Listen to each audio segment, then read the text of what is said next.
When it comes to NBA Hall of Famers, none have fallen off harder than Scottie Pippen. As Pippen's downfall since 2020, it will be studied for the next 100 years.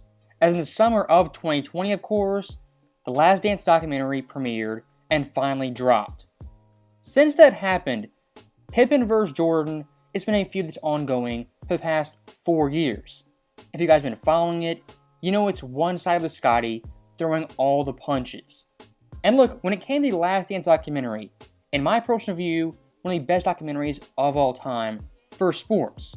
And while it didn't cover everything no documentary can, it did a very good job of covering Jordan, his teammates, and their impact on him in his pursuit of championships. And I think if you're being objective, it showed numerous times it wasn't just Jordan. It was Pippen, Kerr, Horace Grant, Rodman, and a host of other players, as well as coaches. And when it came to Scottie Pippen, yes, it showed his low moments, like 1990, the infamous migraine game in Game 7, where he scored 2 points in the Eastern Conference Finals. They showed that. 1994, when he pouted on the bench because Kukoc got the last shot. That was shown in The Last Dance.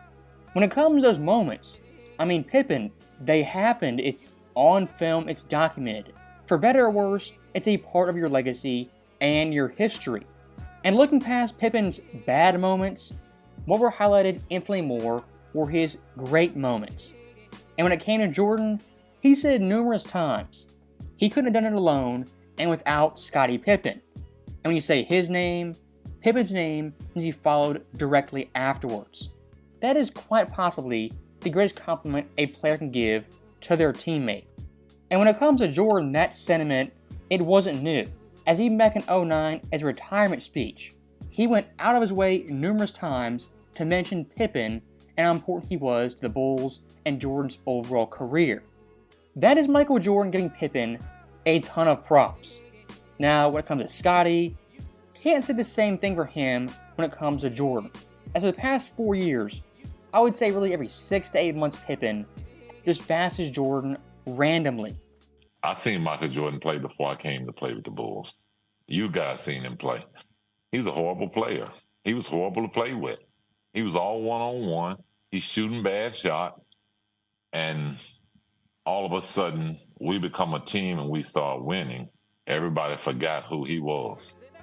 When it comes to Jordan talking about Pippen, whether it be publicly, an interview, a documentary, I've never heard this guy once say Pippen was a bad player, horrible teammate, and just some guy you couldn't win with. I've never heard him say that. But Pippen, in less than 30 seconds, had countless lies, slanderous statements, and said things that just factually on the record are not true.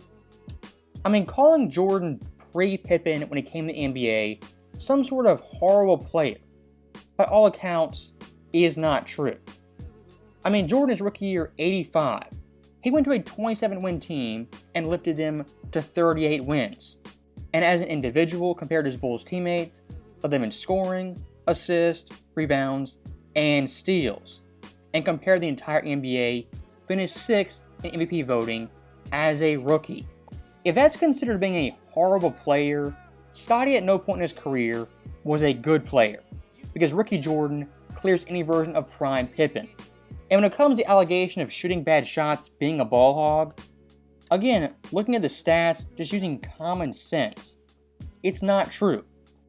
Jordan's rookie year, 51.5% shooting. In Pippen's entire career, he only had one season shooting better than that from the field. Jordan's second year, only 45.7%, only started 7 games, kind of an anomaly. Third year, back up to 48.2%, while averaging 37 points per game and finishing second in the MVP voting. And Pippen's last lie, his most egregious lie, was the following. Quote, "When we started winning, everyone forgot who he really was." Basically calling Jordan selfish, a ball hog, and again, not a good teammate. Now look, Jordan pre-Bulls, pre-NBA, he was a winner at all levels. Of course, UNC hit the shot, and in '84 was a gold medal US champion. Jordan from really day one in college had the DNA for being a winner, and him shooting 25-30 shots, having averaged 35-40 points. That's what he had to do for his team to even be semi-competitive. As again, the Bulls team he went to was dog water, as in the previous 7 years only made the playoffs one time during that stretch. I want to be very clear in saying this. The Bulls dynasty from Jordan to Pippen, Rodman to Phil Jackson had a ton of pieces. But right there smack dab in the middle is Michael Jordan, the nucleus and the driving force of that Bulls dynasty. They don't get him, there is no dynasty. And again, Pippen, yes, they don't get him, they're also not a dynasty. It's a two-way street. But when it comes to Scottie versus Mike, one guy in Pippen throwing all the punches, Jordan just sitting back, not saying anything. And when it comes to Pippen in 2024, you might ask, well, what's he up to? Well, be prepared. Scottie, Horace Grant, and somehow Luke Longley are going on a tour called the No Bull Tour to get their perspective on Last Dance and the Bulls dynasty. This so-called No Bull Tour, it's fairly obvious what's going to happen. Luke Longley, he's going to give his take, be respectful, and give his side of the Bulls dynasty. That's fine. Horace Grant, probably a similar type thing, might refute a couple things from The Last Dance, but besides that, will remain respectful. And lastly, Scottie Pippen. I imagine Pippen just 24/7 on this tour is going to trash Michael Jordan and drag him through the mud. That's what I expect. And of course, why I expect that is for the past 4 years Scottie has done just that. And I don't want to get too graphic right here, but I gotta address this. When it comes to Michael Jordan's son, Marcus Jordan, for the longest time this dude was dating Pippen's ex-wife. And Larsa Pippen was married to Scottie when he was a teammate of Jordan with his own son, Marcus. I mean, just a very weird entanglement thing right here. Don't want to go too far into this, but if you're Scottie Pippen, at least to a certain degree, you can imagine why he is furious with Jordan and his son. And one last thing I do want to touch on is kind of the sect of social media that loves Pippen trashing Jordan at every turn. And the fans who love this, of course, are LeBron fans. I mean, these guys, anytime Pippen speaks, they're salivating, wanting more, because Pippen always bashes Jordan and spews negative comments. I mean, just last month, these same people were blaming Michael Jordan for Jerry Krause's wife getting booed at a ceremony.